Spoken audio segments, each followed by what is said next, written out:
कोथिंबिराचे थालपीठं असे मस्त झालेले आहेत, चवदार, रुचकर. तर चला तुम्हाला मी दाखवते कोथिंबिराचे थालपीठं कसे मी बनवते.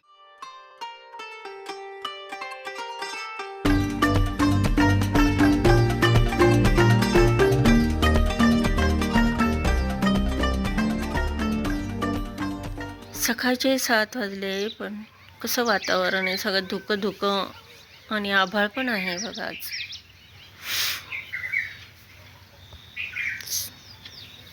सूर्य उगवल पण ढगातल्या ढगातच उगवल. आणि आज आहे शुक्रवार 30 जानेवारी. गुड मॉर्निंग एव्हरीवन सर्वांना. 7:45 वाजले आणि आत्ताशी सूर्य दिसायला लागलेला आहे. तारेवरचे पक्षीसुद्धा असे ऊनपाळ्या घेत आहे. पण अजिबात म्हणजे असं वातावरणामध्ये जाणतच नाही आहे. सूर्य उगवला म्हणजे थंड असं वाटतं आहे वातावरण, आणि धुकं पण आहे. चला माझं तेवढं राहिलेलं काम आता तर करून घेते. चला, मला करायचं आहे कंपोस्ट खत. आणि कंपोस्ट खत म्हणजे कसं, हे जे आहेत ना,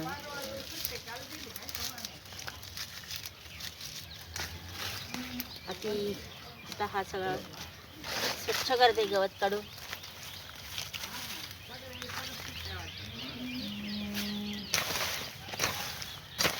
निसर्गातली जी पानं आहे, म्हणजे झाडांची जी पानं आहे, तीच मी ह्या जमिनीत म्हणजे झाडाभोवती गाडून देणार आहे आणि त्यानंतर भरपूर पाणी देत जाणार आहे. म्हणजे आपोआप त्याचं काय होईल, कुजून खत तयार होईल.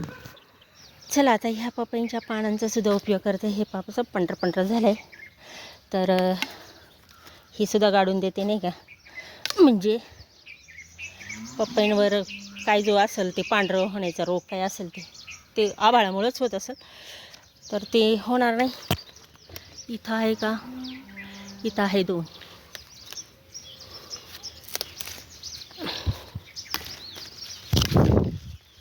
चला, हे पण 2 काढलेले आहे. आणि आता घेते करून. आता काय एकच राहिले.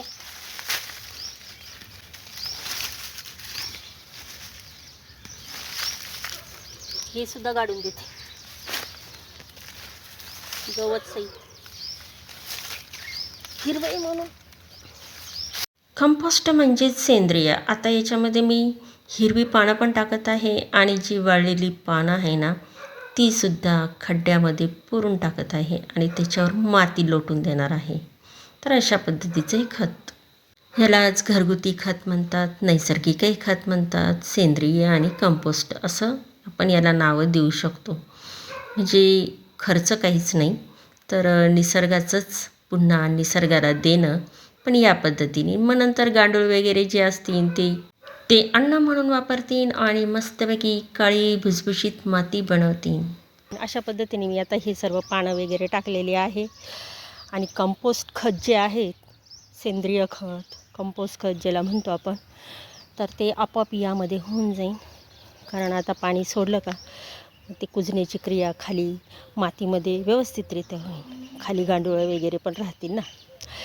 तर असं घरच्या घरी अगदी नॅचरल पद्धतीचं हे खत मी ह्या सर्व जो आहेत ना, हे सर्व भागाला जवळजवळ 2-4 दिवसापासून चालू आहे माझं. तर असं करून दिलेलं आहे. आणि कारण कसं झाडांसाठी ते अतिशय चांगलं असतं, त्यामुळं. तर चला, आता हे बाकीचे जे राहिलेलं आहेत, आता हे सगळं झालेलं आहे. आता राहिलेलं आहे हा एवढं मोठं, याच्यासुद्धा पानं पडलेली आहे आणि हिरवेगार पण भरपूर असं उगलेलं आहे. म्हणजे गवतच, काँग्रेस वगैरे ते. आणि हे बघा मोहरी पण वाऱ्यामुळं सगळी पडली बरं का. ते असं ते वारं 2-4 दिवस असं खूप चालू आहे ना वारं, त्याच्यामुळं हे पडून गेलं. तर ही मोहरी बघा आलेली, आपोआप आली. ही पडला असं नाही एखादं बी, फुलं पाकी ती भारी. आता हे अशी पानं आहे ना, जरी आता हे आहेत ना, हे जी हिरवी पानंसुद्धा पडू राहिलेली, हे बघा असं. आता हे सर्व जे नॅचरल पद्धतीचं पानांचं खत झालेलं आहे. आता ह्यानंतर ही जी पानं पडतील नंतर हिरवी का आहे ना, आता ती वाळली जाईल. वाळल्या गेल्यानंतर मग मी जाळून देईन इथं किंवा दुसरीकडं. इथं आहे तिथं पण ढिगारा केलेला आहे. अजून काही इथला असेल तो तिकडच्या झाडांना जाईल. तर ती राख यामध्ये टाकन. तर चला, हे झाडांचं परसबागाचं असं ह्या पद्धतीने काम होऊन जाईल. तर सकाळ सकाळी हे मी केलेलं आहे काम आणि माझं मी केलेलं आहे. तर बघा आता एवढं सगळं मी काही एवढं हे नाही काय फक्त खत दिलेलं आहे बरं का. म्हणजे काही बांधबिंद घातलेले नाही आहे, पण झालं जेवढं होईल तेवढं. पण नंतर करेन मी, कारण तिकडं माती मऊ आहे सोयाबीनचीच पडलेली. ती आणून याच्यावर टाकून देईन म्हणजे छान वाटेल. ते नंतरचं काम राहील. पहिलं आता हे जवळ 8-10 दिवस मी असंच पाणी देत जाणार आहे याला, म्हणजे कुजण्याची प्रक्रिया सुरुवात होऊन जाईल, आहे की नाही. चला बाकीचे कामं घेते करून, माझं पाणी पण तापलेलं असं. हाय हॅलो नमस्कार, मी मनीषा तुम्हाला सर्वांचं स्वागत करते आपल्या चॅनलमध्ये, ज्याचं नाव आहे लेक डिशीची ब्लॉग. चला आता मी आली आहे किचनमध्ये आणि आता मला बनवायचे आहे कोथिंबिराचे थालीपीठ. तर चला मी साहित्य तुम्हाला दाखवते काय काय घेतलेलं आहे आणि थालीपीठ करायला सुरुवात करते. मी काल दळण करत होते, म्हणजे सगळे डबे रिकामे झाले आणि मग आका म्हणे की दुसऱ्या दिवशी दळण आणस. तर मग बिनाच पोळी बिना पिठाचं राहण्यापेक्षा मग तिने काय केलं, मला कोथिंबीर दिली आणि मला म्हणे की थालीपीठ कर आणि काय तुला जे लागतंय ते थालीपीठासाठी पीठ ते माझ्याकडनं घेऊन जा. सकाळी मी तिच्याकडनं पीठ घेऊन आले आणि कोथिंबीर मग मी सकाळी चिरली. तर एवढी आहे, तर भरपूर होईल माझ्यासाठी, तर भरपूर झालेलं आहे. आणि आता मी हे घेतलं आहे इथूनच पीठ. तर हे आहे हरभरा डाळीचं. तर ह्याच प्रमाणात मी ही सर्व पिठं घेतलेली. तर याच्यात कोणकोणती पीठ आहे सांगू. याच्यामध्ये बाजरीचं आहे, ज्वारीचं आहे, गव्हाचं आहे आणि जे आपण शेंगोळे बनवतो ना त्याचंसुद्धा पीठ आहे, कुळथाचं पीठ आहे. तर हे सर्व मी, हे जे प्रमाण होतं ना, आता डाळीचं पीठ घेतलेलं, हरभरा डाळीचं पीठ, तर त्याच प्रमाणात हे सर्व पिठं घेऊन आलेली आहे. तर आता मी हे सर्व एकत्र करते आणि ह्यामध्ये टाकते. आता हे पीठ खूप जास्त होईल, बरोबर की नाही. मग मी आता काय करणार आहे, प्रमाणात टाकणार आहे. म्हणजे हे सुद्धा पीठ काय करते मी आता जे आहे ना ते यामध्ये टाकून मिक्स करते. आणि पुन्हा जर आता थालीपीठ जर बनवायचं असलं ना कसलं, तर हेच पीठ वापरणार आहे.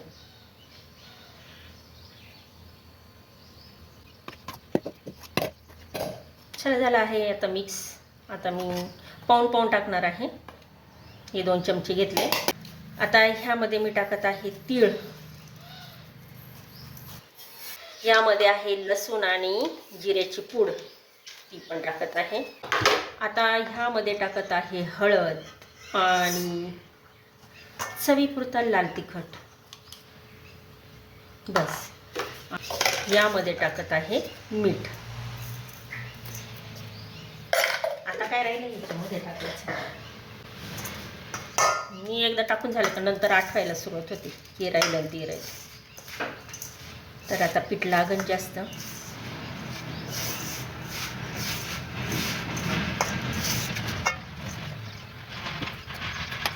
आणखी 2 घेतलेले आहे चमचे. आता काय करते, यांना थोडं पाणी करून भिजवते. चला आता मस्तपैकी 5 पिठं वापरून मी खमंग खुसखुशीत चवदार चविष्ट थालीपीठ बनवणार आहे आणि इतकी रुचकर होती ना. मी काय केले, फक्त पिठांचं प्रमाण जे आहे ना ते समान ठेवलेलं आहे. जसं लागेल आपण तसं ते घेऊ शकतो. आता मुटके बनवताना आपण काय करतो, फक्त डाळीचं पीठ आणि बाजरीचं पीठ वापरतो. पण आता थालीपीठामध्ये मी हे पिठं वापरले. चला तर अशा पद्धतीने मी आता हे मिश्रण केलेलं आहे. आता करू आपण बनवायला सुरुवात. चला आता मी काय करते, पॅनवरच टाकणार आहे, थापणार आहे.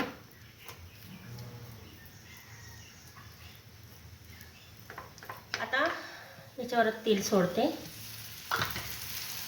त्याच्यात गोल करायचा राऊंड घेऊन असो. आता याच्यावर मस्तपैकी झाकण ठेवते. चला आपण पाहूया आता.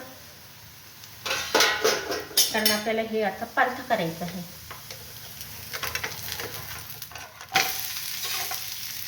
आता झाकण ठेवून देते. चला आता झाकण काढलेलं आहे आणि आता पुन्हा मी एक असलेला पालथं घालते. आता पुन्हा झाकण काढलेलं आहे. असंच मी किती झाकण ठेवून असं छानपैकी मस्तपैकी त्याला छान टाकून देणारे, शिजून देणारे, असं म्हणजे छानपैकी भाजलं जाईल. हे झाकण ठेवल्यावर मस्त भाजलं जातं. आता तुम्ही म्हणाल की याच्यात कुळदाचं पीठ काय घेतलं तू? मी ना काय करू, कुळदाचं माझं आहे ना खाणं होत नाही, करणंच होत नाही ते शेंगोळे वगैरे करायचं. तर मी म्हटलं आता याच्यातच करून मस्त खावा, चव पण छान लागते, म्हणून मी याच्यातच टाकलं. शेंगोळे कधी जमले तर करणारच. तर बघा हे झालेलं आहे थालीपीठ, सगळी बाजूकडनं मस्तपैकी भाजलं गेलेलं आहे. आणि हे मी ना अक्काला टेस्ट करायला देते. चला दुसरं पण टाकलेलं आहे मी. हे पण थालीपीठ झालेलं आहे आणि हे पण काढून घेते मी. दुसरं बनवते. आता मी पीठ जरा जास्त पातळ केलेलं आहे. चमच्याने घालता येईल या पद्धतीने.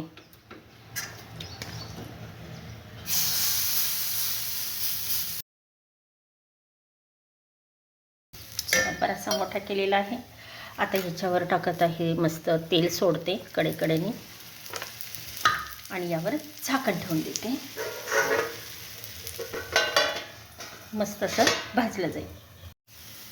बघा किती छान मस्तपैकी झालेले आहे. आणि हे पण मी काढून घेते. अशी ही कोथिंबिराचे थालीपीठ. चला आता पुढचं पीठ बनवून घेते.